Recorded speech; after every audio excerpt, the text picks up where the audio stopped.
Hey, g'day. One of the common questions and problems that I get when I'm coaching people is the fact that they don't like the sound of their own voice. And you might have the same problem yourself. You might be wanting to be a great singer, but every time you hear your own voice, you're like, oh, I'm not so sure about this. Well, the reason why is because you've been listening to it for your whole entire life. You see, I had a coach years ago, back here, actually in the 90s, and she said a very interesting thing to me. And she said, Paul, when people hear a voice, they just hear a voice. So when you're hearing somebody's voice, you're just hearing it. Not really that attached to it. But when they're hearing their own voice, they're hearing their voice plus their insecurities.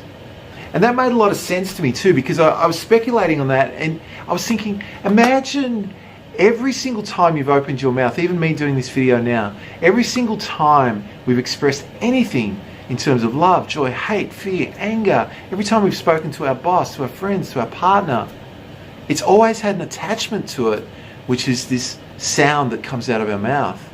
So we can't very easily psychologically divorce ourselves from that sound. We have to hear it as us. And of course, when we hear it as us, we hear it as insecurity as well. Beyond that, the other thing that I would say is that technology is not really that pleasurable. Maybe not pleasurable. Maybe favorable would be a better word. You see, you know, if you take a smartphone, essentially what we're doing, we're recording the voice using a very, very small microphone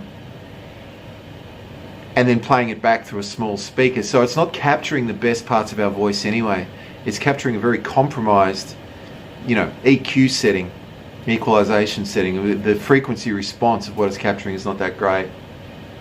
And if you were to record, say, your voice singing using the smartphone, and then also record it simultaneously using a high quality recording studio with, say, $3,000 or $4,000 microphone through some really great gear, you'd hear instantly the difference between the sound that you normally listen to versus the sound through a processed studio, a production studio. So that's pretty much it. Leave your comments, make sure you subscribe, do all that sort of stuff. And I look forward to hearing your contribution in the comments as why you think people don't like the sound of their own voice. See ya.